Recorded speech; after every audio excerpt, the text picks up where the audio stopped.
How's it going, everyone? It's Hobby from Weather Sponge 5000. Today is March 13th, 2021, and today we're gonna obviously talk about the major winter storm and major severe weather threat that's gonna impact the Midwest as well as the Southeast. And we'll also talk about the heavy rain threat that will impact a lot of the Midwest and Southeast as well, which could cause flooding in some areas. And we'll also talk about the potential of a major northeast winter storm that could happen as early as next week. But before I begin, make sure to subscribe if you want to see more weather-related content. Make sure to like if you like this video, and make sure to turn on post notifications if you want to see even more weather-related content. So let's begin by taking a look at the current radar, and you see there's a large area of heavy rain throughout Kansas. I'd say more so in northwestern Kansas as well as southern Nebraska. We are seeing those heavier thunder showers and thunderstorms occur as a result of the amount of lift that's in this area of the atmosphere, where it's very close to that freezing line,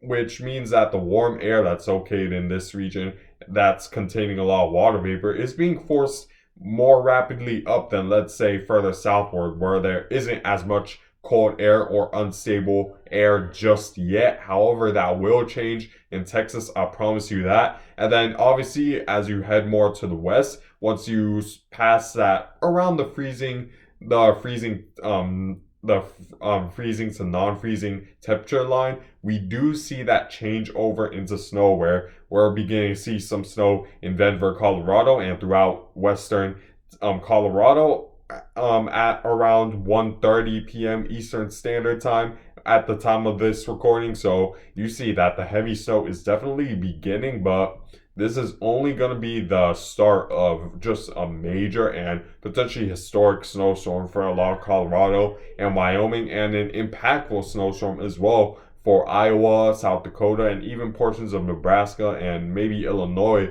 could get involved later tomorrow. So there's definitely going to be a big snowstorm. You see that while it isn't a lot of snow yet, that's quickly about to change. If we take a look at the Futurecast radar, so this as of right now, if we move forward just a couple hours, you see the area of snow expands. And what's also interesting is that we do see some squalls begin to form right around Texas, right around the panhandle of Texas, and this extends to Oklahoma as well. So you guys need to keep in mind of severe weather as well. And we do see some heavier amounts of snow in Wyoming as a result of just the convergence that's occurring right around this region, where the low pressure is right here. And once that very warm Gulf of Mexico air and that cold Arctic air meet up, they're gonna converge and pretty much force a lot of that moisture up right around the Wyoming region. So watch out if you're in southeastern Wyoming, because that's expected to be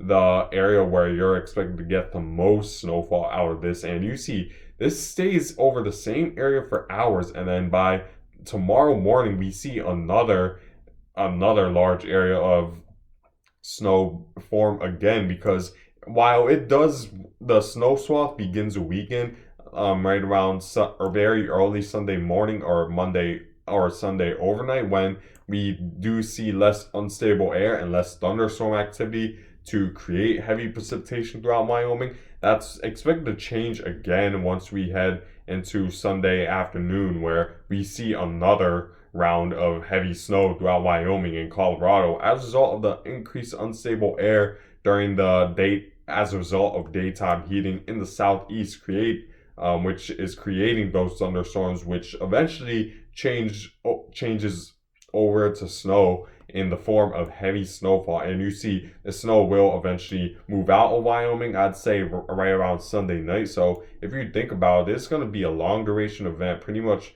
from Saturday afternoon all the way to Sunday night, which would make it around a 36-hour snow event. But it's going to snow for 36 hours at a very heavy rate. It won't be very light snowfall. So as a result, just a very high amount of snowfall accumulation is expected throughout Wyoming and northern Colorado especially. And Denver is right in the mix of things. Although Denver isn't in the higher elevation, that's still going to be they're still expected to be close to a foot of snow or around a foot of snow in Denver, Colorado. So you need to keep a close eye on this, especially right around the capital of Wyoming, where you could experience over 2 feet of snow. And then you see the snow eventually extends to South Dakota right around very late on Sunday into early Monday morning, where we do see some heavier snow bands. And this extends to Minnesota right around the Monday morning. So you guys might want to make second plans if you're right around southwestern Minnesota during Monday morning, because that snow could be heavy at times, because while the storm will be weakening as it moves further east, it's gonna still bring some heavy snow in Minnesota throughout Monday morning and Monday afternoon, and then it eventually weakens as it moves further eastward, because like I've been saying in my previous videos, this low pressure system is pretty much cut off from the jet stream, and the only reason why it's going to be as strong as it is in the Midwest is because this upper level low is containing so much cold air on the backside of it that it's able to at least stay alive or maintain its strength or even strengthen as it heads further eastward, where it's going to encounter more of that warm air that'll interact with the cold air associated with this low pressure system and create an unstable area to at least maintain its strength and make it strengthen over the Midwest, despite being cut off from the jet stream. And the bad thing about this is that since it's cut off from the jet stream, it doesn't really have a very defined steering flow, and the steering flows surrounding this low pressure system are very weak. So as a result, it's going to stay over the same area in the Midwest for just a very, very long time, which is one of the primary reasons why so much snow is currently expected throughout Colorado and Wyoming, because this storm is going to move, not only bring heavy snowfall, but it's going to move very slowly as a result of a lack of a steering flow. But eventually this will move further eastward as a result of a little bit of a ridge that's located in the southeast that's going to steer it further eastward, and then eventually it will get absorbed by the jet stream. But by that time, it's going to weaken considerably, because cold air that was associated with this storm will eventually go away as a result of this ridge that's bringing a lot of warm air to the storm. And since there's a lack of jet stream or dip that's going to bring down more cold air, there's only so much cold air this low pressure could contain before the warm air of the Gulf of Mexico just overtakes it and pretty much makes the atmosphere very stable as it heads further eastward, to the point where the low pressure system will mostly weaken for the most part. So the chances of snow and any sort of precipitation at all do diminish as it heads towards the northeast. So while the computer models were originally expecting bringing some like maybe a decent snowstorm to the northeast, that forecast has now subsided, because now both the computer models are forecasting the storm to weaken just enough before it reaches the northeast to really be any major snowstorm threat. Maybe an inch or two in some areas, but it won't be anything major, that's for certain at this point. However, in terms of another threat we need to keep in mind is the severe weather threat that's going to be associated with this low pressure system, because we do, like I said, we do have cold air on the backside of this storm directly associated with this upper level low, and you see that it will eventually transition into a mid-latitude cyclone once it encounters a more unstable environment and strengthen quite a bit. And the cold air associated with this low pressure system on the backside will eventually interact with this very warm Gulf of Mexico air that's filled with water vapor, and it'll create just very buoyant air molecules right around Texas. A lot of lift in the atmosphere, and when there's a lot of lift in the atmosphere, rapid lift, that usually induces a lot of thunderstorm activity, since pretty much lightning is pretty much formed by a lift of thunderstorm activity right around the Midwest. So you see that positive and negative charges. So you see that around Texas, you see that there's a lot of lift in the atmosphere as a result of this unstable air right around western Texas, and it's gonna really induce thunderstorm activity. And another concern with this is the tornado threat. If we take a look at the winds in the upper level, in the upper levels of the atmosphere. Let's take a look at it right now. You're gonna see that the wind direction will rapidly and wind speed will rapidly change with height, and that's a concern because that is a primary factor that really induces tornado activity in the Midwest. You see that the winds do change with height because it's at one point it's more coming from the west, but then it shifts further and further.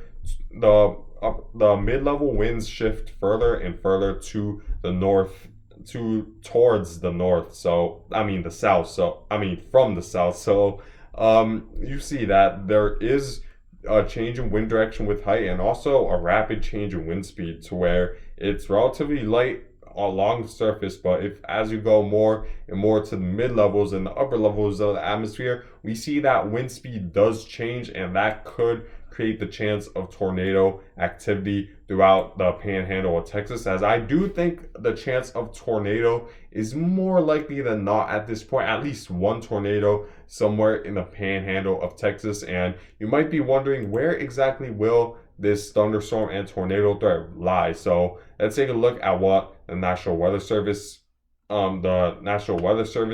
chances of severe weather in Texas, and you see that there's a pretty high chance throughout the panhandle of Texas, and then a slight chance further south than that, but right around the panhandle of Texas, such as I would say just east of Lubbock, you guys should expect a major severe weather threat, and a chance of a tornado is certainly possible with this. Damaging winds are obviously going to be associated with these thunderstorms, and large hail as well, thanks to the high amount of lift in the atmosphere right around Texas. So you guys should prepare for a major severe weather threat right around Texas, because it's going to be just very, very big. But looking back at the snowstorm, in terms of how much snowfall accumulation you should expect right around Wyoming and Colorado. Taking a look at the snowfall forecast map from the GFS model, you're going to see that just a very high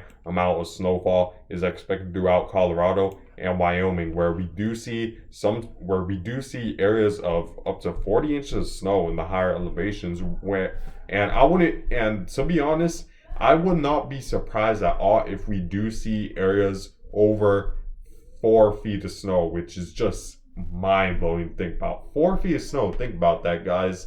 There are some kids that are smaller than 4 feet. To talk about 4 feet of snow in some areas in the United States is just very, very insane. It's more likely going to happen in the higher elevations, but even in lower elevations such as Denver, close to a foot of snow or around a foot of snow should be expected. And even the capital of Wyoming could experience well over 2 feet of snow, as there's a large area of over 2 feet of snow forecasted from the GFS model. The European model also agrees with this forecast for the most part, where it's expecting just a very large area of snow.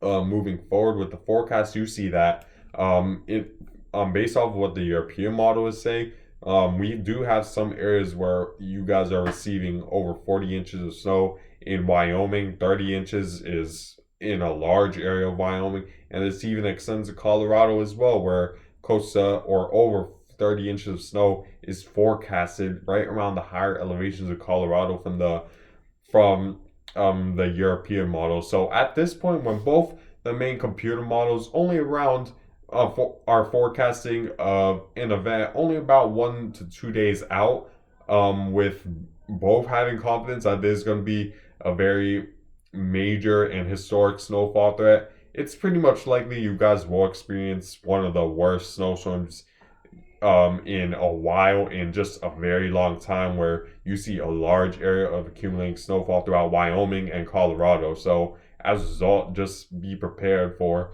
just a very heavy snowfall threat, as blizzard warnings are expected are issued throughout Wyoming. So keep that in mind headed into the next 24 to 48 hours right around Wyoming and Colorado. And you see this snow extends to Nebraska, South Dakota, Iowa, and Minnesota. So it's still going to be just a very impactful and impact a lot of people, as this is my snowfall forecast a large area, 6 to 12 inches, even extends to Des Moines, Nebraska, South Dakota, and then 24 plus inches throughout a large area of Wyoming and Colorado. So this is going to be just a very impactful storm. And not only the snowfall threat we need to keep in mind, we also have to keep in mind the rainfall threat, where over the next 5 days, right around the southeast, you could experience over 4 to 5 inches of rain in some areas, because it's not only going to be associated with this first low pressure system, but another low pressure system that's actually going to move